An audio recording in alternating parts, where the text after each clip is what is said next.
for all the men out there whose wives are very concerned about everything happening in Minneapolis and very concerned about when it will come to your front doorstep in your community, because it will, I want you to know that your partner is looking to you to be the protector, provider, and leader of your family that you all claim to be.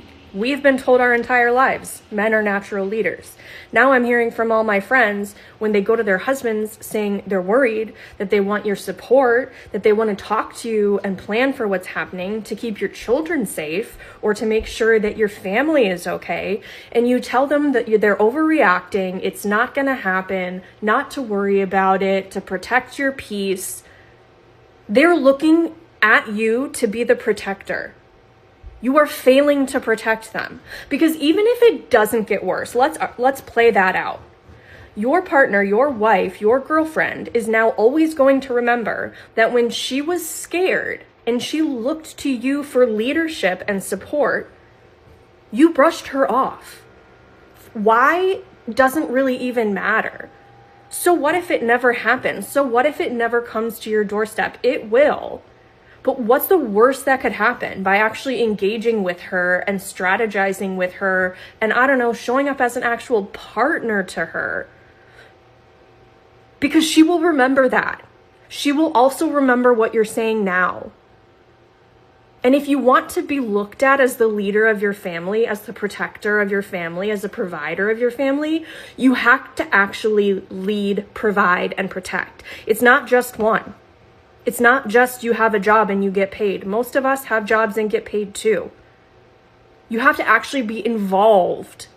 I am begging and pleading with us women who are in the know, such as yourself and myself, who are aware of these kinds of things.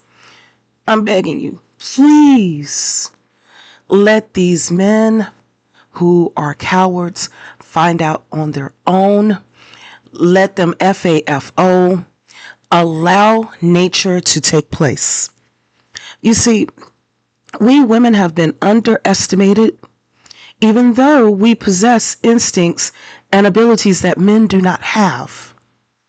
In a normal society where men and women, although different, are respected equally, we women would be appreciated for our ability to detect bullcrap early before it manifests into a disaster, just like you were doing with this video forewarning the men. Okay? If we lived in such a society, we wouldn't be seen as, like, for an example, we wouldn't be seen as being emotional, right? However, we're in a patriarchy where men create schemes to hoard resources.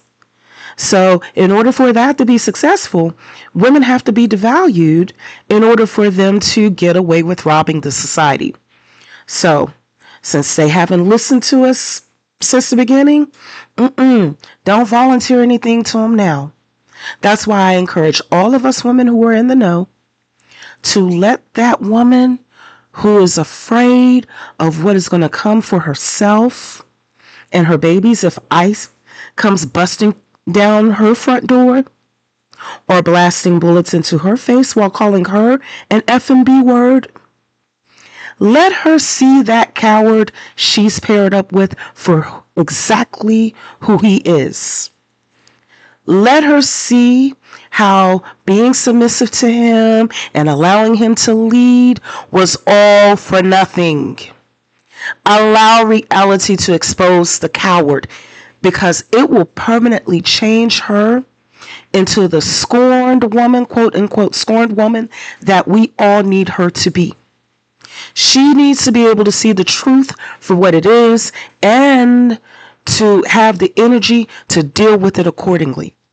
And I can't wait for the women who have been the most privileged by this patriarchy to finally have their eyes peeled open to the truth that they were being set up all along. Because what will happen is that it will set her off into a rampage that is so powerful that an army of men would not be able to stop her. This instinct exists within all of us women, even when we don't know it, and most of us don't. The ancients referred to it as Kali in India, or Sekhmet in ancient Egypt, the Morrigan in ancient Celtic culture, and so forth. It's the story of Judith in the Old Testament of the Catholic Bible, who, according to that story, she saves her people from the Assyrian army by cutting off the head of the general named Holofernes. So, we women, whether it's from historical times or whether it's been seen as a religious story or whatever, there is consistency of documentation to show that when we women are pushed to the brink, it unleashes a power that's too powerful to be contained. So I am begging you all, please allow nature to take place. That's because the most privileged women have been the most blinded to the truth. And when they see that their husbands, boyfriends, fiancés, or whoever he is to her is nothing more than an empty-headed coward who is incapable of thinking for himself, the first thing it's going to do is it's going to turn her off to him sexually. Instantly. She's not going to see him the same way anymore. She's going to get disgusted by him. And then after that, she is going to rage. She will begin to understand the truth of why her husband, fiance, boyfriend, whoever he is, how he will boss up on her and flex his chest muscles and boom his voice, bouncing his Adam's apple to show dominance and that he's in charge. But that same dude will turn around and follow these alpha male podcasters like a puppy following a little kid.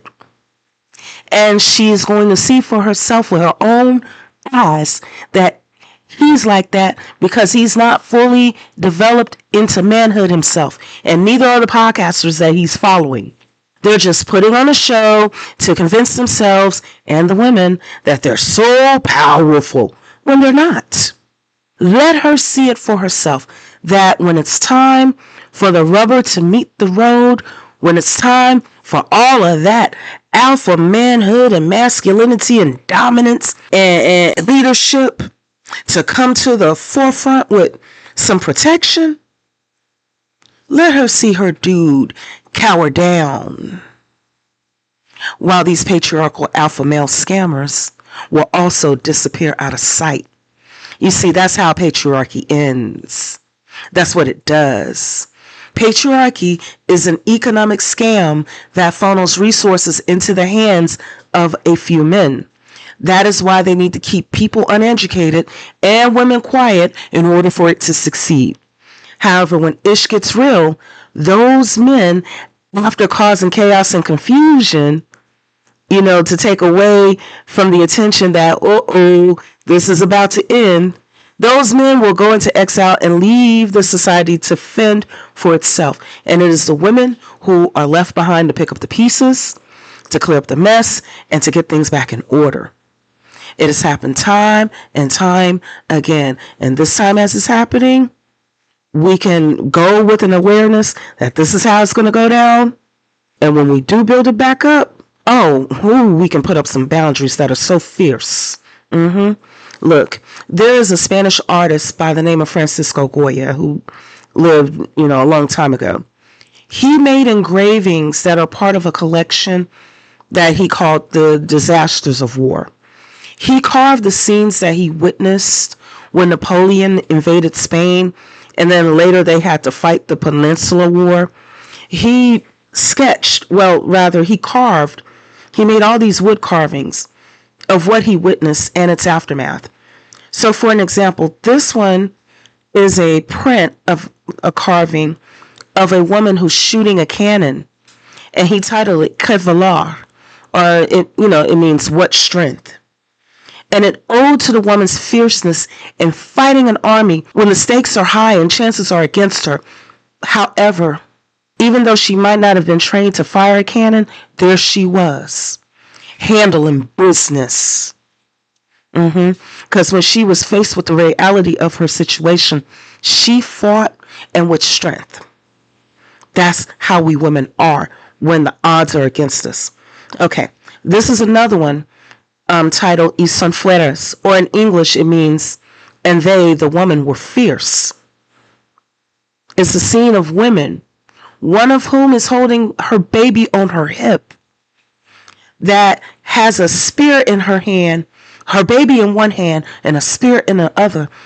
They are fighting the French.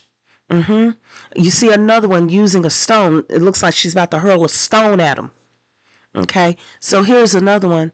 This one is titled No quieren, or it simply means she doesn't want to be with him. Okay, and it's of a soldier who's trying to have his way with a young woman, and here comes an older woman about to deal with him. She got her knife ready to plunge it into his back. You see, Francisco Goya witnessed firsthand these things, and he made up, I believe, about 80 different engravings about it. So yeah, I'm all for allowing those women to develop the disgust for the cowards who are not going to protect them. Let those women face the realization that she is her only hope. Allow that rampage to ignite in her. There's a reason why, despite natural disasters, wars, domestic violence, and all kinds of things that happen to women, that we still manage to continue to exist. It's because of the instinct with us to set things off. Like that expression says, hell hath no fury like who? Like a who? Is hell hath no fury like a woman scorned. Not a scorned man, not a scorned alpha podcast bro doing push-ups, but a woman that has been scorned. The person who made that expression witnessed a rampage of women and saw that it was worse than hell. Once it is ignited, they are powerless to stop it. Didn't the women of Iran snatch off their hijabs and burn them after being oppressed by the regime for so long? Yeah. We women are about that life when we are ignited. So allow these cowardly men, these ICE agents, this current administration, these so-called alpha men, and everyone else who dare to underestimate the power of women, allow them to ignite their own women's rampage. It will be the women dealing with them. Watch and see. I'm going to be laughing my butt off when I see it ignite.